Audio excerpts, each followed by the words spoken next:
Hey guys, welcome back to the channel. And today is gonna be a very interesting story and a very educational story. And I'll tell you exactly what happened step by step. So maybe you will learn from it.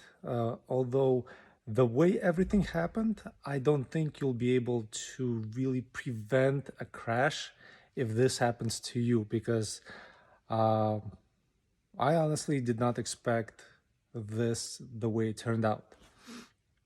So let's start from the beginning. Today,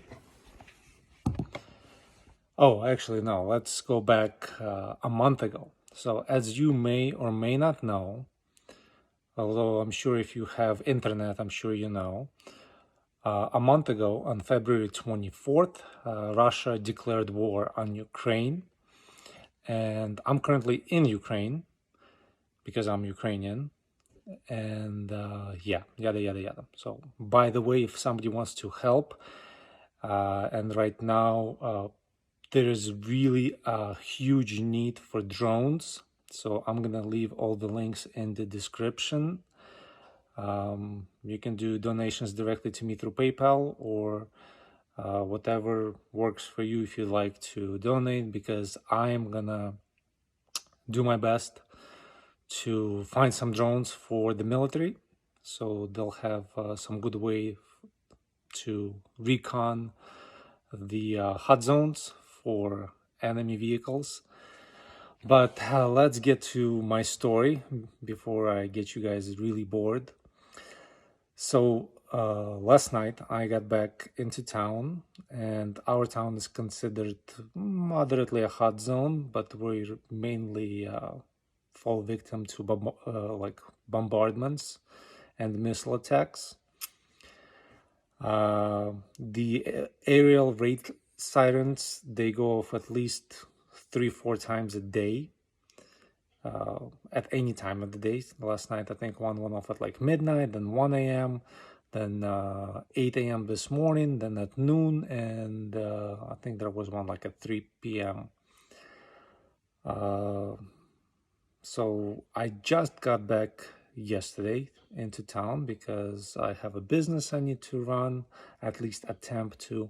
I'm currently writing a book about this war. And as soon as I got back, the guy who's in charge of the local, I guess you can call it like militia command, he called me up and he asked me, because everybody in my village knows that I'm like the professional drone pilot. So he called me up and he asked me if I can consult him. I said, sure, why not? And he's like, oh, are you back? I'm like, yeah, I'm back in town. He's like, oh, can you stop by? I'm like, yeah, I'll stop by command tomorrow. So tomorrow came, which was today, and I came like right around 9 a.m. and he told me, yeah, we had people give us 3 drones. Now, here's why they need money for drones.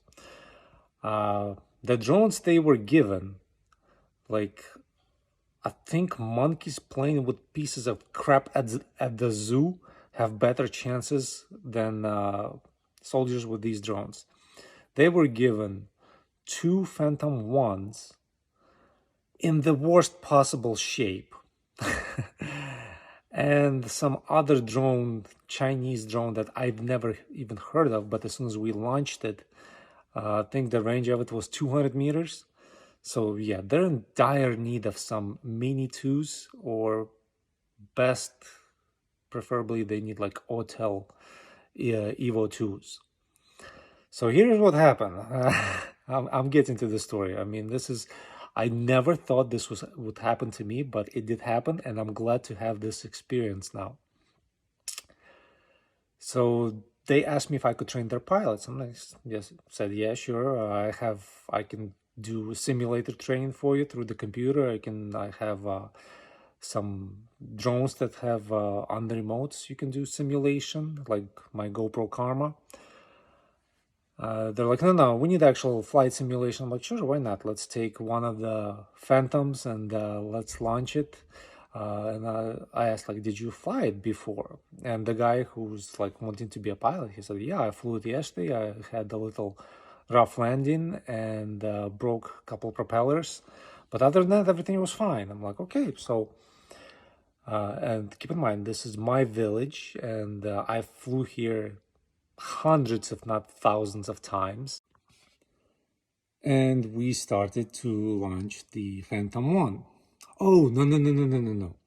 Before the Phantom 1, we flew the crappy drone, some Chinese piece of crap that I never even heard of.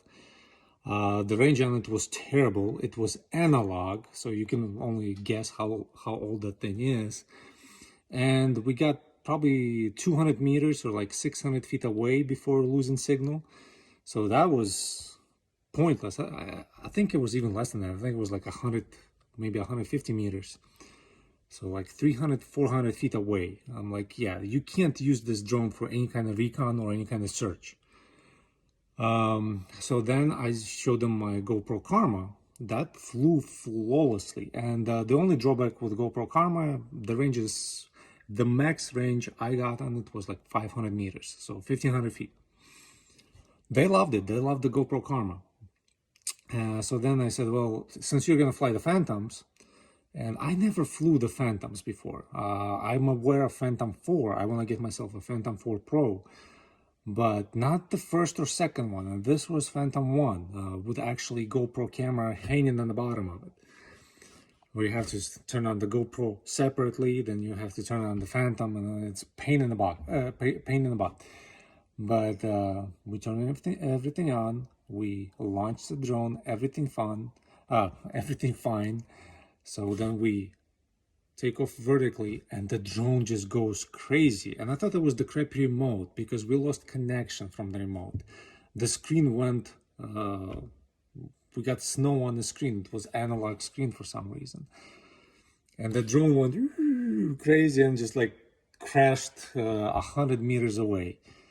The drone was done. I mean, it crashed. It crashed on the pavement from about 20 meters high. I'm like, okay, so this was, you guys were given a crappy drone because somebody donated it to them. I'm like, okay, so I'm like, let me go run some errands around town. I'll come home, I'll charge my Mavic Pro, and I'll come out and I'll teach you guys to fly on the Mavic Pro because I have the Mavic Pro 1 with me. And they're like, okay, so I come home, I charge Mavic Pro, I go out, we get the guy, we actually drive out to the field. I'll do another episode on that later, why we drove out in the field and didn't fly from the command. But we drive out into the field, I do the pre-flight check, I show them how everything works.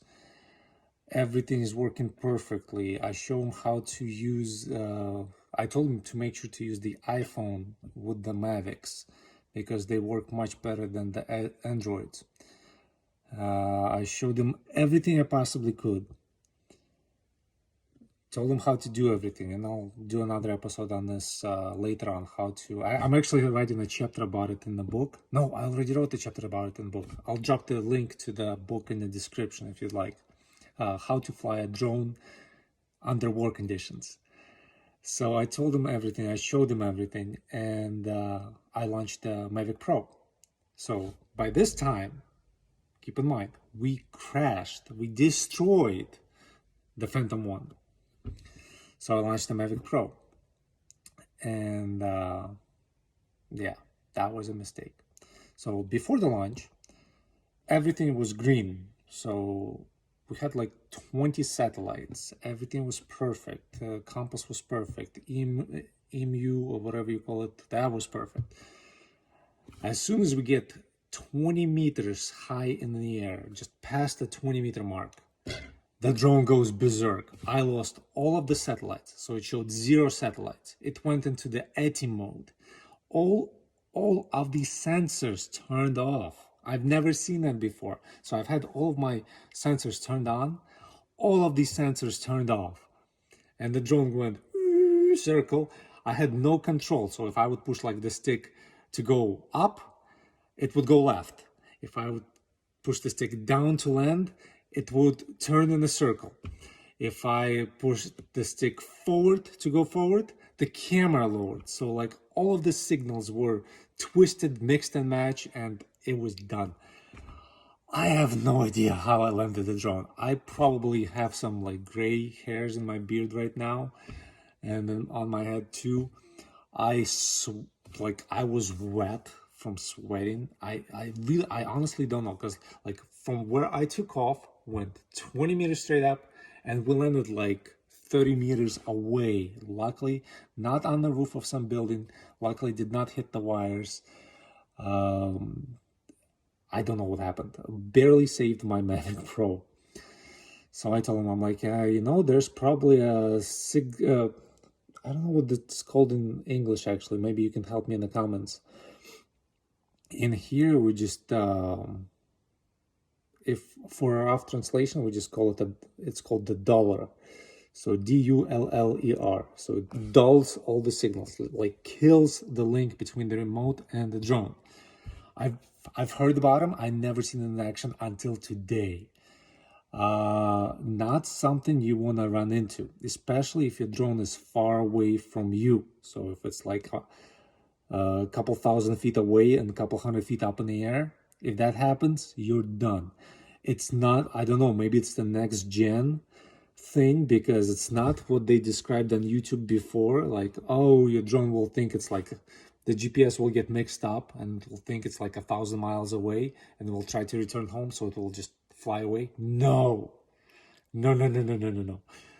Every signal from the remote to the drone got haywire, so it got twisted. So whatever button you pushed, it did completely different thing to the drone. I barely landed that thing. It's crazy. Honestly, I'm happy I did not break it. So what we do next, again, I run in the right circles. The dude I was teaching to fly the drone, who's going to be the pilot, he gets on the phone and he calls, I guess it's the rough translation is the security service. So it's kind of like CIA. Basically, they do the same thing CIA does back in the States.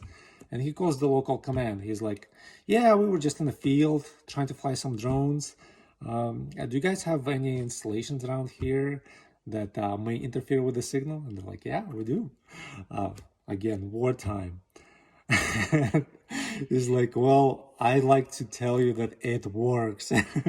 They were laughing on the phone the whole time. He's like, yeah, we just crashed one drone earlier today that we thought it was a pilot error, and we almost just crashed the second drone. So we'd like to tell you that your little installation thing works, and no drone will fly unless it's like a really old analog drone, like or like maybe my GoPro Karma that flew. But everything else got like haywired, and they laughed, we laughed, and they're like, did you crash the second drone? He's like, no, we landed the second drone safely, and thank God, because it's like $1,000 right now where we at, because drones are at a deficit. It's very difficult to find a drone here. And they're like, well, guys, if you're gonna fly a drone, even if you're gonna learn how to fly a drone, come here, come to our command. This is the guy from like the security service. He's like, we'll input your drone's data and serial number and frequencies into our database, so you'll be able to fly, but nobody else will. And we're like, yeah, we'll probably do that, just not today, because we're waiting on the Mavic 3 to arrive. Yeah, they ordered one Mavic 3. I don't know when it's gonna get here, but I don't want to risk a Mavic 3 for such small tasks as just patrolling the sky around the village, making sure there are no saboteurs. So again, they need drones. Right now they don't have drones. They just have my drones, which is not enough, because I can't be there 24/7. And besides me, nobody knows how to fly those things. So I'm gonna try to see if I can find them some more drones. We're gonna put them in a database of the service guys, of the security service, and we're gonna patrol the area, because they told me there are a lot of, I guess you call them provocateurs, that send signal flares at night, that mark the areas for bombardments. Many of them been arrested, and we know who many of them are, so they're under, I guess you can say they're under investigation. But yeah, it's just, war is horrible. Right now in Ukraine, I can say it for the fact, there isn't a single person in Ukraine out of 40 million people that doesn't know somebody who has lost their life in this war. So there are losses, mostly it's civilians, because the Russians, they're, for the lack of the better word, they're monsters. I mean, hell has a special place for people like that, because they're targeting, specifically targeting civilian population. They're specifically targeting children and women. It's insane. I cannot describe it in words. So I thank you guys for watching. Again, if you'd like to give like 10 bucks, 20 bucks, if you have money and would like to buy us a drone, so a couple $100, it's more than appreciated. If I'm able to buy a drone, I'll make a video what I bought, like which drone I bought, who gave the money. I'll do complete like description of everything. I'm not gonna pocket the money. This money will go towards Ukrainian military, local chapter, because we're protecting our village, and our village has like 4,000 people. But again, it's very important. I'm burning through my life savings right now, trying to do everything I possibly can to keep my family safe. As you see, not really many videos on the channel currently, because again, no fly zone. And I'll do more videos about why no fly zone and what's happening with DJI in Ukraine. You will love the video about DJI. DJI is a horrible country. I'm never gonna buy their stuff again, ever, ever, ever, ever. I'll probably switch to other companies like Hotel and Hobson and Skydio. I think it's Skydio, and not DJI. I'll explain why again later in upcoming videos, so make sure to subscribe. And thank you guys for watching, and I'll see you guys later.